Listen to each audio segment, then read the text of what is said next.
I couldn't believe my ears when I answered the phone. Are you serious? I practically yelled when my mom suggested something utterly out of the blue. Marry my sister-in-law. How did we even get to that topic? My name is Brandon, and I'm 31 years old. I was just expecting a regular check-in call from my mom. But instead, I got, Brandon, how are you?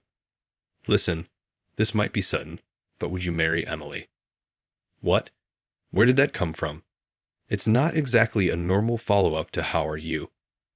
I was so stunned that I blurted out my shock. For a moment, I wondered if something was wrong with my mom, but she stayed calm and kept talking. Well, you see, Emily's having a tough time raising her child alone. Linda from the neighborhood mentioned that Emily seemed really tired lately. Linda. The same Linda who's been nosy since I was a kid. I was curious about what she had seen this time. Emily, my sister-in-law, lives about 3 hours away, so we only see each other during the holidays. This past Thanksgiving, I had a great time playing with my 5-year-old niece, Sophie. But now, Linda's observation had me worried about Emily. What happened to Emily? I asked. According to Linda, Emily was at the park with Sophie, just sitting on a bench, not even responding when Sophie called her. She looked really worn out. I started to think about Emily, who always seemed so cheerful. But doing everything alone must be exhausting. I met Emily when I was still in college. My brother Michael introduced us when I was 22, and he was 5 years older than me. We weren't super close as brothers, probably because of our age gap and different personalities. I was all about baseball, while Michael preferred reading and crafting. He was the smart one, often helping me with my studies. Brandon, do you need any study guides for the entrance exams? I can help you out, Michael would say. I wasn't confident about my high school entrance exams since I spent most of my time in club activities. So, instead of cram school, I asked Michael for help. First, try solving these problems, he said. I didn't do too well on the first try, but seeing my results, Michael became an enthusiastic tutor. We worked hard together, and I managed to pass the exam for my desired high school. Michael, already a college student by then, was thrilled for me. That's great, Brandon. You worked hard, he said, ruffling my hair. That moment stuck with me. From then on, we started talking more. Michael, always a step ahead, became my role model. He could be stubborn, but he was kind, and I looked up to him. When I was in my sophomore year of college, Michael was 25, and that's when he introduced me to Emily. I remember how bashful he sounded on the phone.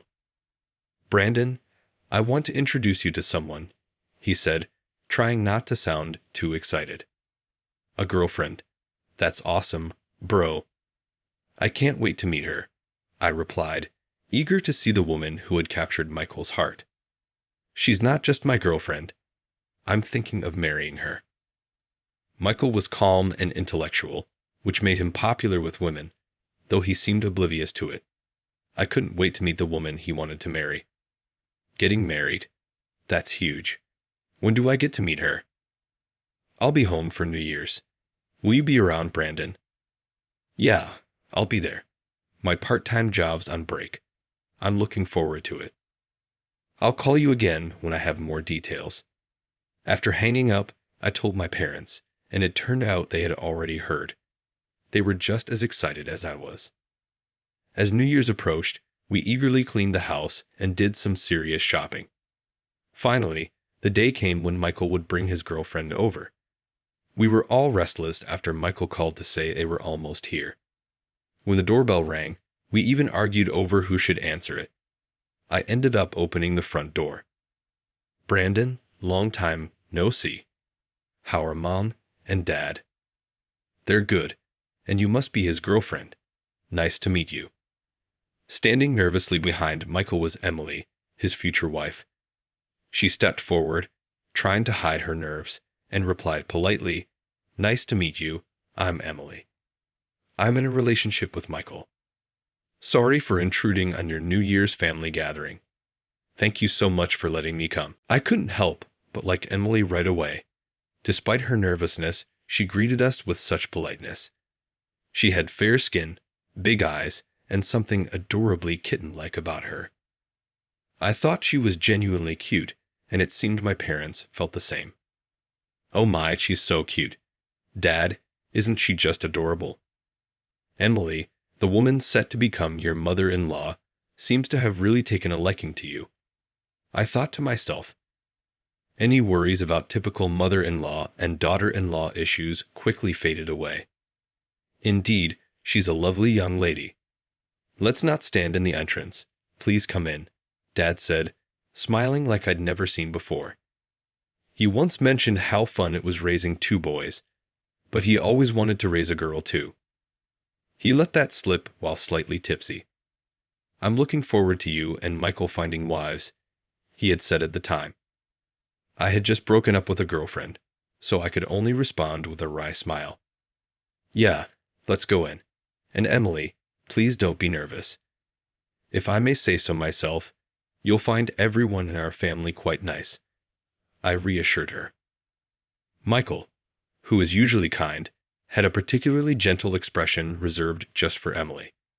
She had really caught a great guy. We introduced ourselves a bit nervously and enjoyed a meal together. Mom was incredibly enthusiastic, preparing lots of Michael's favorite dishes. We had a great time looking at photo albums and spending time together. That time is still a precious memory for me.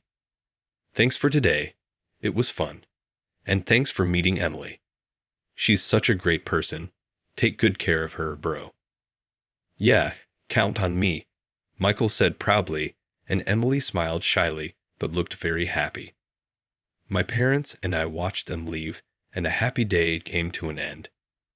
Their relationship progressed smoothly, and a year later, they happily held their wedding ceremony. Brandon, I'm so happy to become family with you. Me too. Can I call you sis from now on? Of course you can. I'm fine with bro too. It'd be weird if Brandon suddenly started calling me big brother now, right? Probably. I'll still call you bro even when we're old and gray. That's fine by me. Hey, let's drink together even when we're old, Michael said with a grin. We did a fist bump as we watched the ceremony to the end. Seeing them pledge their eternal love in the chapel was so moving. I cried a little. Well, maybe more than a little. After the wedding, Michael and Emily lived happily, and we all got along well as an extended family. 3 years into their marriage, Michael called to say they had something to tell us and asked if they could come over. I was at work at the time and only heard about it when I got home. But when I found out Michael and Emily were coming, I noticed something was off with my usually cheerful mom. What's wrong, Mom? You seem more gloomy than usual. Did something happen? Mom is usually optimistic and laughs a lot, but she was different this time. She seemed a bit troubled when I asked her. Do I? Well, I'm a bit worried. Michael sounded so lifeless on the phone. It was just different from usual. All I could do was nod vaguely at her words. I couldn't imagine a downcast Michael. He's always been so calm, but being calm is different from lacking energy. Thinking we'd understand better once we met, I tried to encourage Mom. Maybe he's just tired from work. We'll know when we see them. That seemed to settle her a bit. That's true. No point worrying now.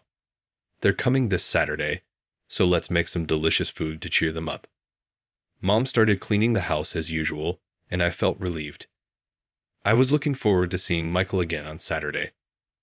About 20 minutes after Michael texted to say they were almost home, they arrived at the front door. Our smiles froze when we saw them. Michael had lost a noticeable amount of weight. He'd always been slim, and we never thought he'd need to diet. Hey, long time no see. Surprised? Huh. I lost some weight, Michael said with a smile, but his smile seemed tired. Shall we go in? You must be tired. Emily gently nudged him with a worried look. Snapping out of it, My parents invited them to sit in the living room. We all sat around the dining table in silence until Mom served tea. After taking a slow sip, Michael began talking. Sorry for the shock. I lost a lot of weight. Losing weight really drained your energy. What happened? Heat stroke? Mom asked, her brows furrowed with concern. No, not heat stroke. Cancer. Terminal. They said I have a year left. Michael spoke so casually, like he was talking about the weather. Naturally, my parents and I froze. I don't know how long we stayed like that, but we snapped out of it when Emily sniffled. I moistened my dry mouth with tea and forced myself to speak. Probably Dad or Mom should have asked, but they were still in shock. I had to be strong and start the conversation since we all had the same questions. Terminal? Is it really? I mean, incurable. Not even surgery or chemotherapy? I asked, my voice trembling. Michael responded calmly, yes, there's nothing that can be done. I even sought second opinions, hoping to extend my life, but after visiting 4 hospitals, they all said the same thing. I'm just tired of it all. Emily was silently crying next to him. It broke my heart. They had just built a house, and they were both so excited about their careers. They had so much to look forward to. You were so happy about the big project at work. Why does it have to be you, bro? I said, my voice shaking as I fought back tears. It's harder for Michael, I thought. They had just gotten married, bought their own home, and everything was going well. Their future was suddenly given a finite deadline. That was the hardest part. Is there anything we can do? Anything we can help with? Mom asked through her tears, but even while crying, she looked steadily into Michael's eyes. There's a lot, but the most immediate request is about Emily, Michael said, looking at her with his usual gentle smile. Emily tried to smile back, but tears kept streaming down her face. Emily's pregnant. Hearing that, I couldn't hold back my tears anymore. A strange sound came from deep in my throat as the realization hit me. Tears wouldn't stop flowing. Mom started crying loudly, too. I buried my face in my sleeve like a child. Will you make it? Will you get to see your child, even just for a moment? Dad asked, his voice trembling. I plan to see the child. I want to, at all costs. I hope to be there for at least the first 3 months after the birth, Michael replied. As we wiped our tears, I saw Michael smiling. Emily was smiling next to him too. I couldn't stop wondering how much they had talked and cried about this before telling us. The thought made me cry again. It's going to be tough after the baby is born, right? I plan to go to fatherhood classes and share the parenting since Emily has no parents. Could we ask for help after the birth? Don't worry. Leave it to us. We'll be there for you. Emily, will you rely on me? Mom said, her voice steady despite the tears. Yes, of course. Thank you so much, Mom. I appreciate it, Emily responded, her voice breaking. Sorry, Dad, Mom. I haven't been a good son. And the order of things is all wrong, isn't it? Sorry, Brandon. I guess I won't be able to drink with you when we're old. Michael apologized, referencing our conversation from the wedding. I managed to smile through my tears. I'll drink on your behalf, bro. Do that for me, but don't overdo it, okay? He said, reaching across the table to ruffle my hair. His hand was still Michael's, but the wrist peeking out of his sleeve was thin. This conversation wasn't a lie or a dream. It was real. Michael really had limited time left. The reality was so sad and frustrating that I cried again. I wanted to rebel, saying I wasn't a child to be comforted, but maybe this could be the last time he'd comfort me. Maybe there's still time, but maybe, can I enjoy being comforted for a bit longer? Bro, I'll ruffle your hair as much as you want until it's time, Michael said happily, continuing to ruffle my hair. My parents and I were visibly affected, and I could hear them sniffing louder, but I didn't mind. I think Michael probably didn't either. After being comforted by Michael for as long as I needed, he and Emily eventually left. Our entire family was worried about them driving home. Even though I might have lost some strength and get tired more easily now, I still want to live as normally as possible. I assured them not to worry, promising to make sure he'd be careful. We repeatedly reminded Emily to take good care of Michael before seeing them off. As soon as they left, Mom collapsed in tears. Why? Why does it have to be him? Why does he have to go through this? She cried like I had never seen before, wailing loudly. I would take his place if I could, especially now that they're expecting a child. Even Dad, who had tried to remain calm, knelt beside Mom and cried. He was just trying to stay composed, but I knew he wanted to cry too. Dad has always been a devoted father, and seeing my parents like this broke my heart. I knelt down and hugged them both. The parents who once seemed so big and protective now felt so small to me. Let's do everything we can to support Michael and Emily, I said, my voice choked with tears. I don't know how, but we'll give it our all. My words brought us together, and we agreed on 3 things during our family meeting: not to impose our opinions on Michael and Emily, to support whatever they wanted to do, and to offer financial help within reason. We were careful to give them space, but we stayed involved in their lives. When Emily had severe morning sickness, Mom stayed overnight with her, and Dad or I accompanied her to the hospital when needed. As time passed, Emily's pregnancy reached 6 months, and Michael found strength in talking to their growing child. But then, one late night, the phone rang, startling us all. I took care of Mom, who was frozen in shock, while Dad answered the call. Hello, Emily. Yeah. Dad's tense voice filled us with dread. Mom clutched my sleeve, and I held her tightly. Understood. We'll be there right away, Dad said, and I knew the time had come sooner than expected. Is Michael not doing well? I asked, my heart sinking. He suddenly became unwell and lost consciousness. They've asked for the family to come, Dad explained. Why now? Mom cried. He was so close to meeting his child. I felt a wave of frustration, but I knew we needed to stay strong. Encouraging my devastated parents, I spoke up. Let's say our goodbyes properly. Let's get dressed quickly. Dad, should I drive? It might be safer.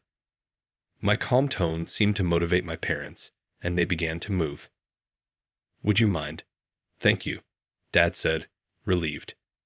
We hurried through the night, driving 3 long hours on the highway to the hospital.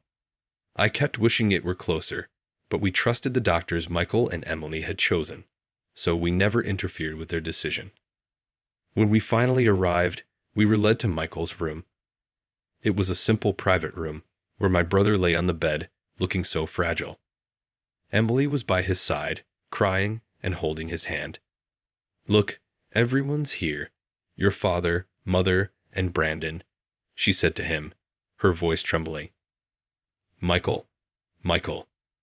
My parents spoke to him one after another, but I stood frozen, unable to move.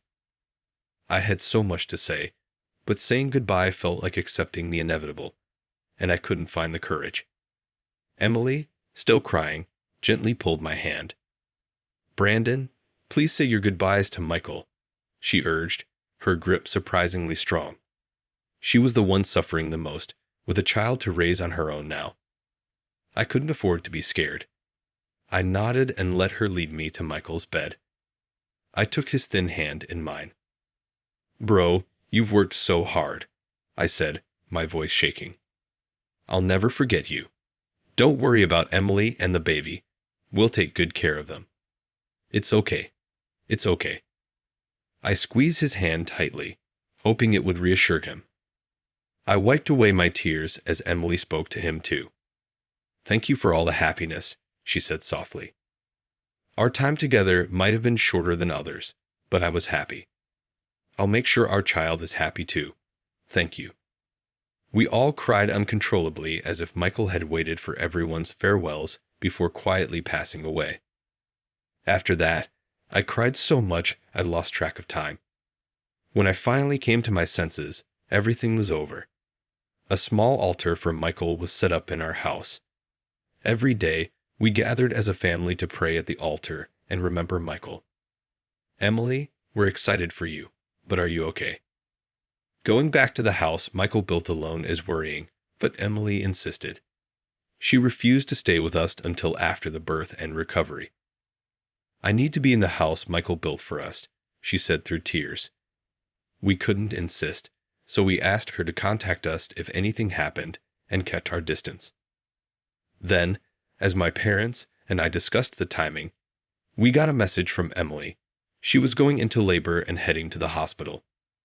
Mom quickly got ready, and Dad prepared the car. Let's go, Mom said, grabbing her bag. Brandon, can you stay home? Sure, I'll be fine, I replied. Seeing Mom so busy, I felt relieved. She had been quite down after my parents left. I prayed at Michael's altar, hoping everything would go well for Emily. The next morning, around 10 a.m., I got a call from Mom. She's born, a beautiful baby girl. Emily is tired but okay. Relief washed over me, and tears of joy rolled down my cheeks. That's great, I managed to say. After hanging up, I prayed again at Michael's altar, feeling that even Michael's photo seemed pleased. I met my niece, Sophie, about 2 weeks after her discharge from the hospital. Ma had warned me that a woman's body after childbirth is like recovering from a car accident, which was quite scary. Thank you, Brandon, Emily said, propped up in bed with the baby. I'm single and clueless, but I heard a woman's body needs care after childbirth, so please lean on Mom and take it easy. Thank you. Mom has been taking care of everything, I replied. You're our beloved daughter now, and you gave us a grandchild. Thank you. Emily named her Sophie after Michael. She offered for me to hold the baby, but I refused. I was too scared of something happening to her. No, I can't, I said, panicking. The women laughed, but Dad understood my fear. I get it, Brandon. I was the same with Michael. I agreed with Dad and asked to take a photo with my phone instead. Let me hold her when she's a bit stronger. Can I take a picture? I asked. Of course, Emily said. I took countless photos. Sophie looked adorable up close. When she opened her eyes, she somehow resembled Michael, and tears welled up in my eyes. Maybe she does look a bit like Bro, I thought, wiping my tears as I began my first meeting with Sophie. Years later, while driving to see Emily, I thought about everything that had happened. Sophie was now a thriving 5-year-old, and Emily had been raising her alone while working. She looked well when I last visited, but I decided to surprise her this time instead of calling ahead. I had arrived at the house Michael built, where Emily and Sophie now lived. I pressed the intercom button and heard Sophie's footsteps running inside. Just a minute, Sophie. Don't open the door yourself, Emily said. But Sophie ignored her and flung the door open. Brandon, what brings you here? Emily looked tired. Hey, Emily. It's been a while. I'm here to take Sophie for a bit. My sudden offer surprised her. What do you mean, take her? You're pushing yourself too hard. How much are you sleeping and eating? I asked gently. I knew Emily, who struggles to ask for help and handles everything on her own, would only push herself harder if she felt criticized. I'll take Sophie to a theme park she's been wanting to visit. We'll be away for 2 nights. Can you let her kindergarten know she'll be off for 3 days? I showed Sophie the tickets with her favorite characters on them. Hey Sophie, how about a trip to the park with Uncle Brandon? When Sophie recognized the theme park, her face lit up with joy. Let's go with Uncle Brandon. Mom's staying home to take a break. She needs it too, I said. It might be tough for my 5-year-old niece to grasp, but I explained that her mom needed rest. Sophie glanced at me and then at Emily before breaking into a big smile. Okay, Mom. I want to wear my pink pants. Let's go now. Emily snapped back to reality. Pink pants, got it. Can we chat while you get her things ready? Sure, I replied. We quickly packed Sophie's things together. While Sophie chose a stuffed animal to bring along, I took a moment to talk with Emily. I told her how Linda had noticed Emily looked exhausted and how we were concerned about her. Linda even suggested I should marry her. Emily was shocked. What? Your mom said that? She asked, surprised. Her reaction was what I expected. I was baffled at first too. We both laughed, though I was trying to stay strong for Sophie. Tears started to well up in Emily's eyes. I could tell she hadn't shared her struggles with anyone since Michael passed away. I handed her a handkerchief and felt a strong urge to support her. Maybe making Mom's suggestion a reality wasn't such a bad idea. Emily and Sophie's feelings mattered, but I thought it could be a good idea. We knew each other's personalities, even if there were things we hadn't shown. It's better than starting from scratch. Emily looked up at me, tears still in her eyes, her face flushed. Are you teasing me? This is a big deal for me and Sophie. I'm not teasing, I said. I understand it's important. You're tired now and need rest. Here's something from Mom. I handed her an envelope filled with cash and said, she wants you to use this for yourself. Emily cried a bit more, but looked somewhat relieved. You look relieved, I said. I'm glad you could cry. Think about what I said. I never thought of you that way, Brandon. You've always been just my brother-in-law. But now, I remember something Michael said. What did he say? I asked. He said you were kind and compassionate. If anything happened, I should rely on you. That I could trust you with me and the baby. Emily chuckled. It sounded so bossy at the time, but now it makes sense. I laughed. Michael's intuition was spot on. He trusted me enough to believe I could take care of his family. I laughed again, trying to hide my emotions. Emily laughed too, and just then, Sophie returned, carrying an armful of stuffed animals and looking thrilled. Her adorable excitement made us both laugh. After convincing Sophie to bring just one toy, we headed off for 2 fun nights. Sophie behaved well, managing bathroom trips and changing clothes on her own. After bathing her at my parents' house, I knew there'd be no issues. But her boundless energy was impressive. By the second night, I fully grasped the challenges of parenting and deeply respected Emily for handling it all alone. All right, let's head back to Mom's place. Yay, Sophie cheered. After 2 fun-filled nights and 3 days away, we finally returned home. Emily was waiting for us outside, just as I had promised. Sophie, bursting with excitement, waved at us from the car window. Once we parked and I got her out, she ran straight into Emily's arms. Sophie chattered nonstop about our adventures, and Emily, smiling and attentive, seemed more energized. Once inside, Sophie plopped down on my lap, using my arms as a chair. It was so cute that I couldn't help but smile as I recounted our activities. As Sophie started to get sleepy and fussy, Emily suggested bedtime. But Sophie refused to be held by her, saying, I want to sleep with Uncle Brandon, not Mommy. Uncle Brandon, hold me. I picked up the grumpy Sophie and asked Emily to set up a bed. All right, let's sleep. Uncle Brandon will be here too, I said as I lay down next to her. Sophie chatted for a bit but soon fell asleep. Watching her peaceful face, I thought how adorable she was, and I must have drifted off too.